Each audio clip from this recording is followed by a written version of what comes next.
네, 과거 성범죄자 변호 과정에서 2차 가해 논란을 빚은 서울 강북을 조수진 후보가 사퇴하자 더불어민주당이 한민수 대변인을 전략 공천했습니다.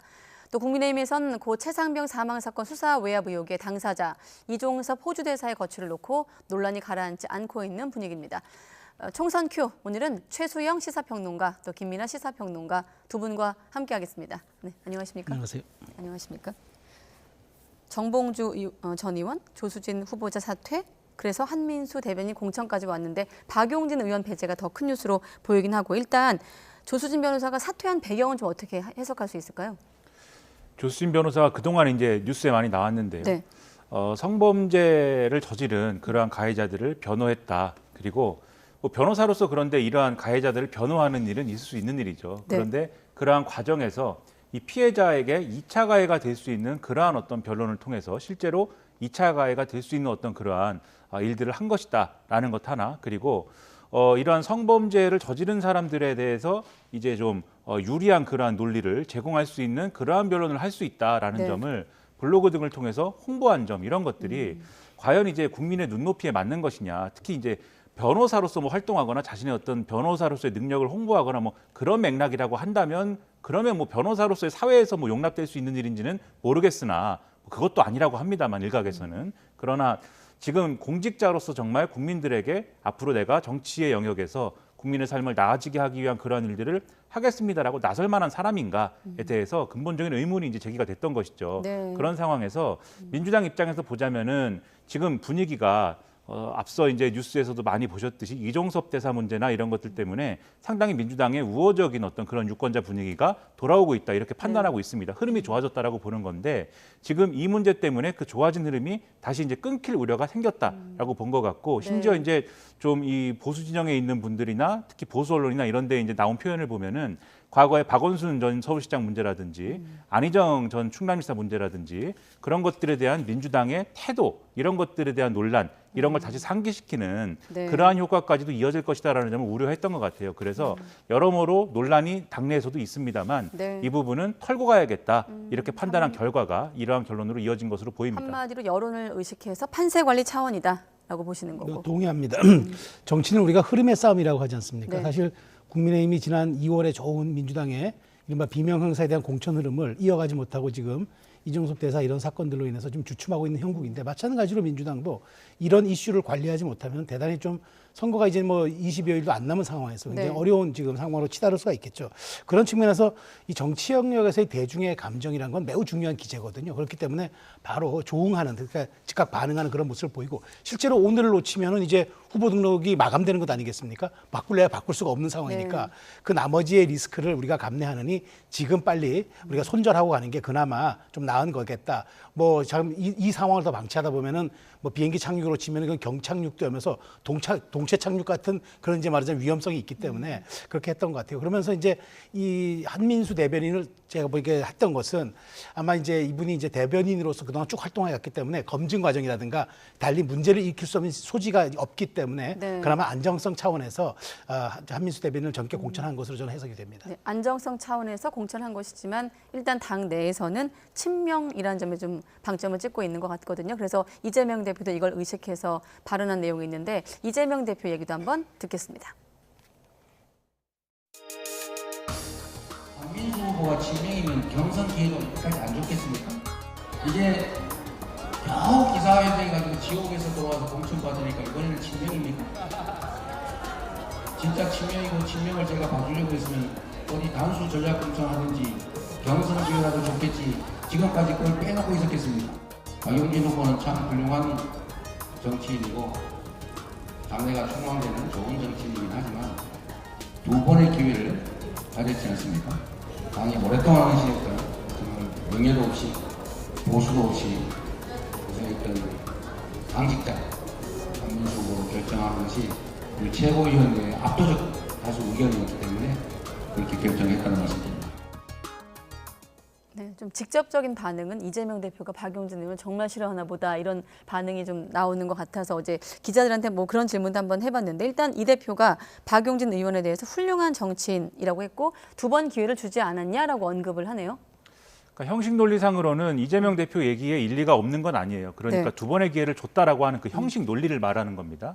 그러니까 경선을 두 번을 치른 점이 있고 그 경선에서 진 거 아니냐. 그렇다고 하면은 이런 어쨌든 이런 일종의 사고가 발생한 것인데 사고 지역구가 된 것인데 네. 이런 부분이 생겼을 때 그 경선을 치러서 진 사람들에게 기회를 준다라고 하면은 다른 지역구도 사실은 동일한 기준을 적용해야 되는 거거든요. 그렇다고 하면 형평성 문제나 이런 것들이 발생할 수 있기 때문에 네. 이미 진행된 공천이나 이런 것들에 대해서 여러 가지 문제 제기가 있을 수 있는 것이어서 그런 차원에서 본다면 박용진 의원에게 기회를 주기가 어렵다 이런 논리 아니겠습니까? 네. 그래서 이 논리는 형식 논리적으로 보면은 그게 맞는데 문제가 되는 건 정치 영역에서 언제나 문제가 되는 건 내용 아니겠습니까? 예. 지금까지 두 번의 기회를 줬다는 것이 과연 공정한 기회였느냐 이게 이제 지금까지 계속 논란이 된 거거든요. 현역 이 하위 10% 평가에 박용진 의원이 들어간 것부터가 사실 좀 공정한 평가가 아니었다라는 지적이 그동안 나온 거고 네. 그리고 지난번에도 이제 바로 직전에 조수진 변호사하고 경선을 붙일 때도 이 70대 30의 비율 전국의 권리당원 70%가 이 강북을의 지역구 후보를 결정하는데 참여하는 이런 기회를 얻은 이유는 뭐냐라고 한 거에 대해서 당에서는 나름대로 이런저런 설명을 하긴 합니다만은 이 유권자들의 입장에서는 그런 이유로 이런 룰을 따라야 되는 것이냐라는 의문이 제기됐던 게 사실이거든요. 네. 그런 점에서 보면 두 번 기회를 줬기 때문에 이것은 예를 들면은 친명 공천이라든가 박용진 후보에 대한 박용진 의원에 대한 어떤 여러 가지 배제가 아니다라고 얘기하는 것에 대해서는 네. 유권자들이 과연 그렇구나라고 이 받아들이기에는 미흡한 논리다라고 생각이 되고요. 네. 또 한민수 후보는 친명이 아니다 이렇게 얘기한 거에 대해서도 뭐 이재명 대표 입장에서는 그렇게 얘기할 수 있을지 몰라요. 왜냐하면 당내에서 워낙 나는 친명이다라고 하는 분들이 워낙 많고 하기 때문에 이재명 대표 입장에서야 뭐 친명인 사람과 아닌 사람이 뭐 누구냐라고 하는 이런 얘기를 할 수 있을지 모르겠지만 네. 한민수 지금 후보를 이 강북을에 공천할 수 있다라는 얘기 사실 이전부터 나왔던 얘기거든요. 예. 유력 공천 후보군 중에 하나였습니다. 지난번 경선도 참여하려고 했었어요. 그렇죠. 네. 그런 맥락이 있기 때문에 또 이재명 대표가 이렇게 설명한 거는 지금 상황에 국한해서 이제 지금 결정을 정당화하려는 그러한 논리로 받아들여질 가능성이 커서 애초에 박용진 의원을 여러모로 배제하는 기류가 있었다라고 하는 유권자들의 생각을 네. 바꾸기는 어려운 논리가 아닌가 싶습니다. 그렇습니다. 그 사실 뭐 이재명 대표가 박용진 의원에게 두 번의 기회를 줬다고 그러잖아요. 손발 묶어놓고 20번의 기회를 주면 뭐 하겠습니까? 공정한 기회를 줘야죠. 그러니까 말하자면은 제로 베이스에서 누구나 똑같은 상황에서 경쟁할 수 있는 게 우리가 경쟁이라고 그러지. 우리가 누구에게는 50m, 100m를 뛰는데 한 사람은 50m 앞에서 뛰고 한 사람은 50m 뒤에서 뛰라는 건 이건 경쟁이 아니잖아요. 그래서 저는 이거는 말하자면 지금 우리 김평론가에서는 형신 논리라고 그랬는데 저는 이건 견광부회라고 봅니다. 그러니까 뭘 설명하기 위해서 애써 갖다 붙인 것이 실질적으로는 아무런 이제 설득력도 없는 그런 얘기가 된 것 같고요. 오히려 박용진 의원은 이렇기 때문에 이재명 대표가 마지막까지 비명 행사의 어떤 표본으로 지금 끝까지 보여줬기 때문에 오히려 더 큰 서사, 내러티브를 갖는 것 아닌가 싶어요. 그래서 어떤 서사를 갖게 되는 거예요? 그러니까 박용진은 굴하지 않는 정치인, 그다음에 아무리 친명계가 찍어내려고 했지만 본인은 끝까지 그래도 거기에서 뭐 탈당하지도 않고 저항했던 정치인, 그다음에 말하자면 그런 바보의 길을 뚜벅뚜벅 가면서 비로소 자기가 큰 꿈을 꾸는 어떤 민심의 바다로 더 나가는 그런 정치인으로 각인이 됐다는 거. 그래서 저는 박용진 의원이 실질적으로 지난번 경선이 진행되는 과정 중에 봉화마을과 자신의 고향인 전북을 찾은 것을 예사롭지 않게 봅니다. 네. 오히려 전국구 정치인으로 가겠다는 그런 생각을 한 것 같고요. 한민수 뭐 대변인은 사실은 뭐 누가 보더라도 이 대표를 이제까지 대변하던 그런 뭐 측근 대변인인데 어떻게 뭐 친명이 아니다라는 얘기가 더 우스울 수 있어서 네. 저는 오히려 제가 말씀드린 대로 이제 더 이상 리스크를 감내하지 않기 위해서 친명 논란이 있더라도 그래도 가장 그래도 검증이라든가 그다음에 유권자들의 눈높이에서 그나마 안정성을 가진 한 대변인을 선택함으로써 앞으로 그냥 좀 무난하게 가보겠다. 뭐 저는 이런 생각이 들더라고요. 네, 알겠습니다. 아무튼 강북을 공천도 마무리가 됐고 선거전이 이제 본격화하는 상황인데 아까 분위기 흐름이 좀 좋다고 했거든요. 민주당 입장에서. 그렇다 보니 낙관론에 대한 좀 경고 메시지도 나오고 있고요. 박지원 전 원장이 범야권 200석 가능성을 언급하면서 이제 좀 엄중 경고에 나선 거 아니겠습니까? 지도부가? 그러니까 사실 이 범야권 200석이라는 이런 발언, 표현에는 네. 그러니까 트라우마가 좀 있죠. 지난 총선에서 유시민 전 장관이 뭐 200석, 180석 이런 얘기를 했다가 그것 때문에 이제 선거 막판에 좀 손해 본 거 아니냐. 네. 민주당에서는 이런 기억을 갖고 있는 거 아니겠습니까? 어느 선거든지 간에 뭐 그런 얘기가 있는데 뭐 이것도 이제 박지원 전 국정원장이 많이 하는 얘기입니다만 뭐 골프라든가 뭐 이런 운동에서 고개를 들면은 뭐 안 된다 이런 얘기 있잖아요. 마찬가지로 선거에서도 고개를 들면은 지기 시작하는 거다 이런 얘기가 있지 않습니까? 이런 낙관론에 대해서 유권자들이 볼 때는 오만하다 이제는 오만한 태도가 나오기 시작했다 이렇게 받아들여질 수 있는 것이기 때문에 이런 말을 하는 것 자체는 굉장히 선거에 이제 좋은 영향을 주기가 어렵다. 그렇기 때문에 경계를 해야 된다 이렇게 지금 얘기를 할 수밖에 없는 것이죠. 그런데 네. 지금 어쨌든 흐름이 좋아지고 있다라고 말씀드리지 않았습니까?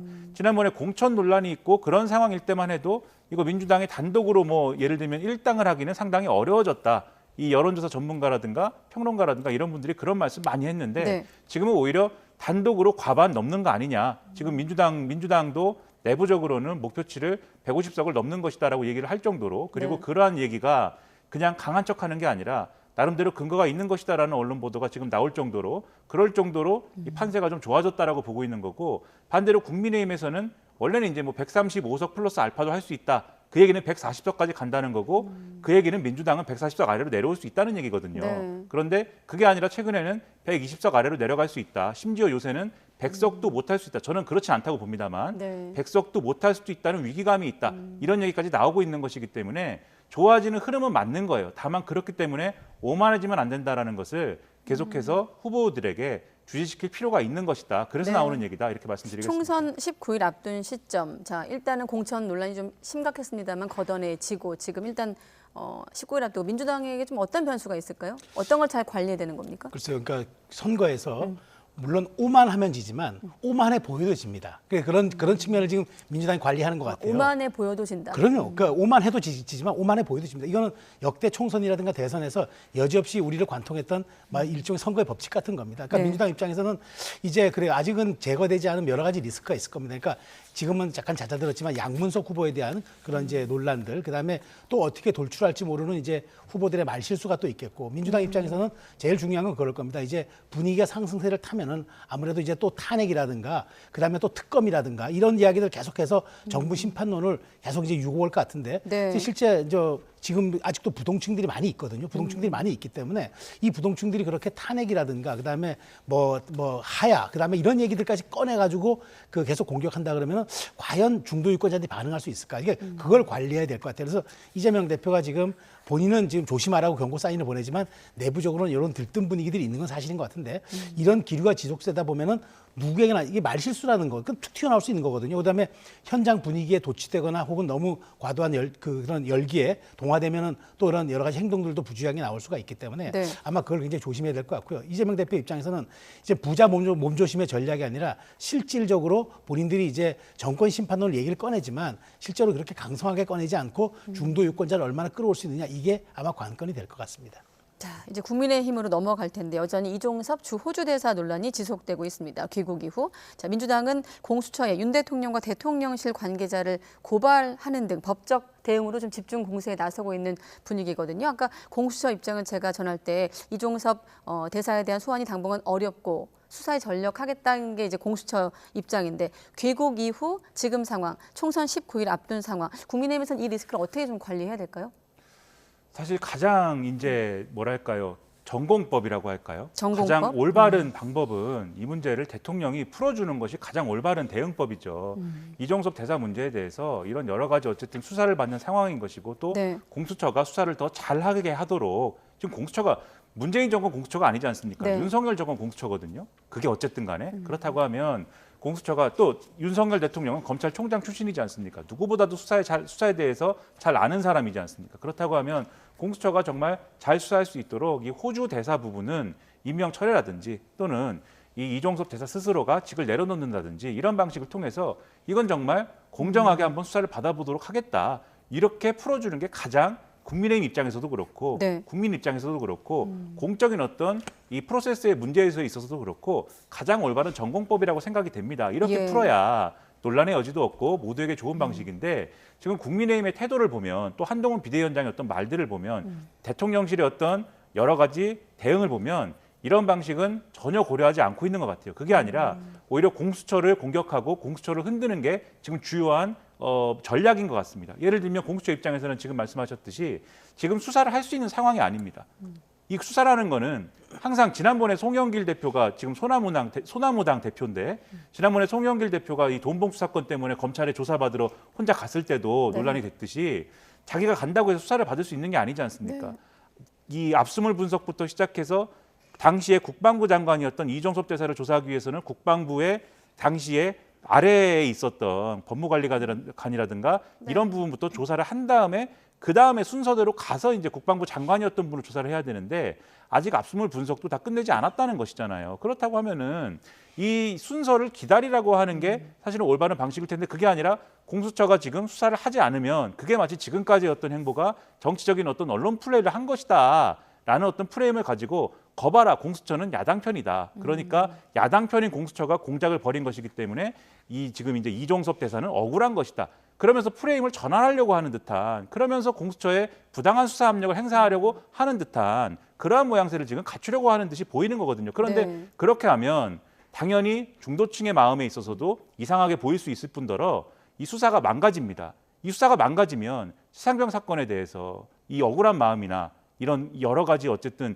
문제를 어떻게 해결을 하겠습니까? 그건 책임 정치 또 책임 행정의 문제에 있어서도 있을 수 없는 일이기 때문에 네. 그런 전략이 아니라 전공법을 쓰기를 간절히 좀 바라고 있습니다. 전공법을 대통령실이나 좀 여권에서 특히 한동훈 비대위원장이 써야 된다 이런 말씀이신데 사실 잠깐 정리해 보면 당정 갈등 2라운드의 한 축이 비례대표 공천 문제, 사천 대 사천 그 논란이 하나 있었고 또 하나가 바로 이 이종섭 호주 대사의 귀국을 요구했던 대목이었거든요. 자, 한동훈 비대위원장 아까 언급하셨기 때문에 바로 언급부터 들어보겠습니다. 이종섭 대사는 사실 소환을 받은 것도 없습니다. 범죄 혐의가 드러난 것도 없죠. 재판을 받은 것도 없고 기소된 것도 아직 없습니다. 그런데 마치 무슨 대단한 사법 시스템을 부정하는 것처럼 프레임을 짜고 밀어붙이고 있지 않습니까?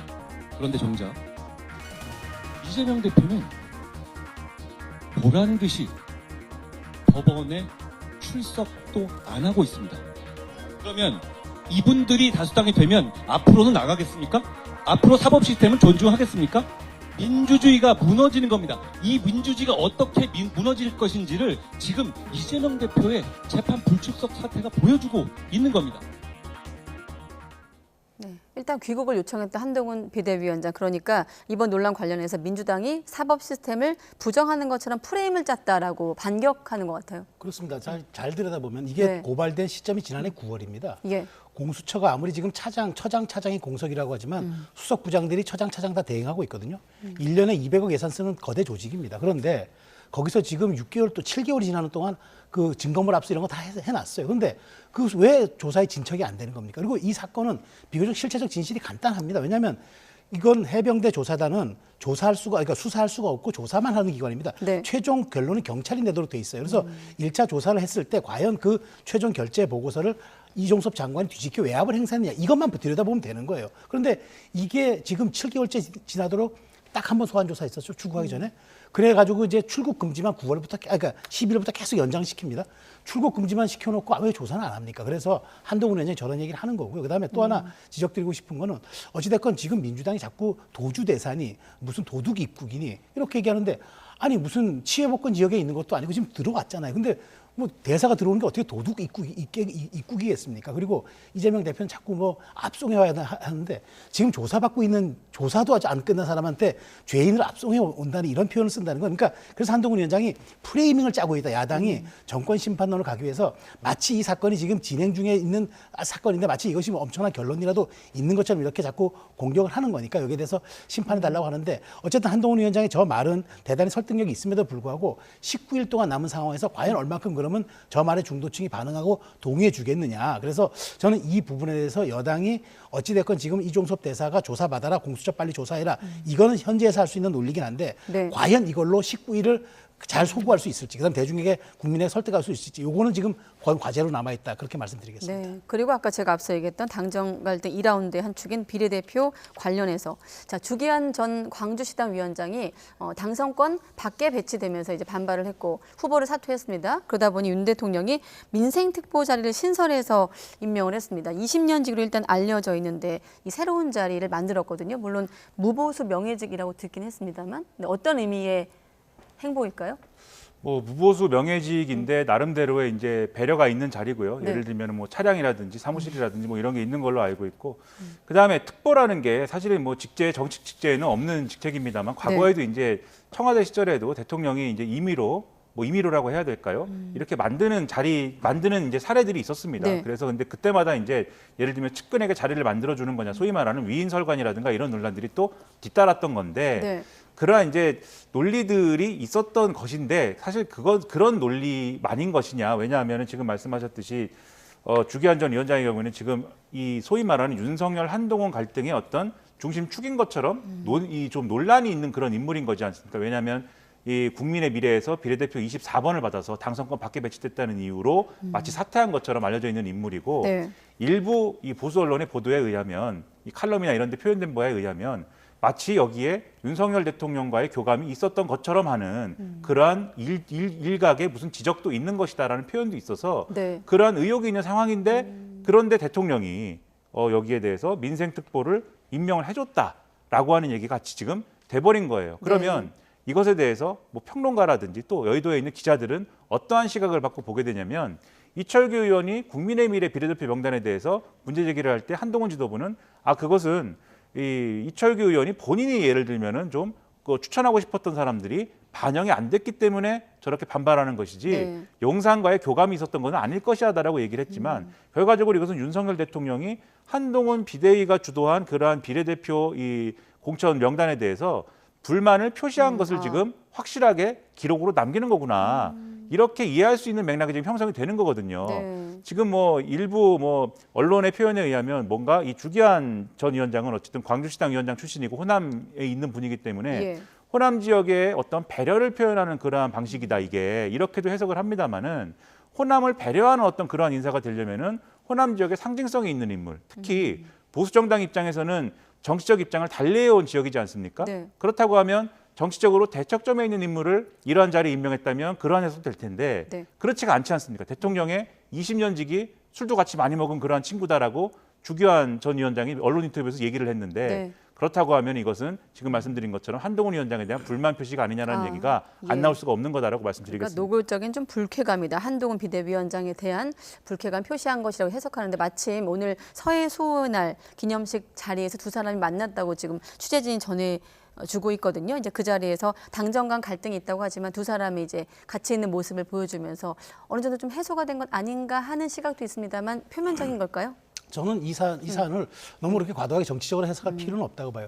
지금 대통령이 올해 들어서부터 계속 민생 현장 토론을 하고 있잖아요. 예. 그 대통령은 지금 현재에서는 민생밖에 없다고 민생 토론을 하고 있고 그다음에 제가 듣기로는 지금 선거 기간 동안에는 이게 혹시나 선거에 영향을 끼칠 수 있다고 해서 민생 토론을 안 하기로 했대요. 자, 그러면은 이 누군가는 이 사안을 챙겨야 하지 않습니까? 근데 국민의힘 당원 당규에 그 지난 선거에서 총선에서 직전 선거에서 15%포인트 이상을 득표하지 못한 지역의 사람을 비례대표 20번 순위 안에 배려한다는 조항이 있어요. 그렇기 예. 때문에 여기에서 그래서 뭐 조배숙 지금 위원장이 들어갔지만 이분은 지난번 광주시장 후보로 출마해가지고 15%포인트 이상 득표한 사실 그 굉장히 그 중량감 있는 지역에서 정치인입니다. 그렇기 때문에 민생특보를 맡겨서 내가 선거 때 하지 못하는 그 민생 문제를 지금이라도 좀 챙겨달라. 그런 뜻으로 저는 오히려 지금 대통령께서 못하기 때문에 이 부분을 네. 제가 위임했다고 저는 생각이 돼요. 그런 측면에서 해석은 할 수 있으나 그렇게까지 과도하게 그 뭐 한 사안으로만 이 건은 아닌 것 같다는 생각이 듭니다. 네. 자, 그리고 두 분을 제가 오랜만에 만났는데 조국 혁신당 돌풍 약진 이후 처음 뵀거든요. 조국 대표가 뭐 사투리로 뭐 쫄리나에 이어서 이번엔 고마치하라 이러면서 이제 부산 현장에서 사투리로 좀 목소리가 좀 높이고 있다 이런 분위기인데 조국 혁신당에 대해서 어떻게 좀 평론가님은 보고 계십니까? 뭐 조국 혁신당의 경우에는 지금 이재명 대표가 이끄는 민주당에 대한 어떤 불만이라든가 여러 불만이 있겠죠. 여러 갈래 지금 불만이 있겠죠. 공천에 대한 불만도 있을 것이고 네. 이재명 대표의 사법 리스크에 대한 불만도 있을 것이고 리더십에 대한 불만도 있을 것이고 여러 가지 불만이 있을 텐데 그러한 불만이 민주당 하나에 대한 평가만을 해야 된다라고 하면은 민주당의 불만스러워서 무당층이나 뭐 제3지대 정당으로 빠져나갔을 만한 그러한 지지층이 조국 혁신당이라는 대체제를 만나가지고 조국 혁신당에 쏠리는 부분이 있다고 보이고요. 조국 혁신당에 막상 갔더니 조국 혁신당에서는 지역구에서는 민주당을 찍자, 민주당을 지지하자 이런 얘기를 하니까 이게 돌고 돌아서 지역구에서는 민주당 지지층이 유지되는 어떤 결론으로 나오고 있는 그런 상황 아니겠습니까? 다만 지금 조국 혁신당이 어쨌든 조국 이 대표가 윤석열 대통령하고는 이전 정권에서 뭔가 수사를 받았던 사람 이런 관계이다 보니까 네. 이 조국 혁신당의 지지층들은 조국 대표가 그것을 마치 어떤 정치적인 복수를 해야 되는 어떤 것처럼 인식하고 있는 측면들이 있는 거지 않습니까? 네. 그러니까 여기에 부응하기 위해서 조국 혁신당은 굉장히 윤석열 정권에 대한 강한 메시지를 지금 내고 있는 거거든요. 그래서 그게 이제 부산 사투리로 뭐 이 방금 말씀하신 것처럼 한 번 더 해주시죠. 제가 부산 사람은 아니고 수원 사람인데 네. 이제 고마 치아라마 이렇게 네. 이제 나오는 게 네. 그게 이제 뭐 탄핵이나 이런 걸 연상시키는 듯한 그러한 발언인 거잖아요. 그런데 이게 앞서 이제 최수영 평론가님 좀 우려하신 부분 네. 조국 혁신당이 이렇게 나오는데 민주당에서는 조국 혁신당이 약진을 하면 비례대표 의석 문제에서는 제로섬 게임이지 않습니까? 더불어민주연합이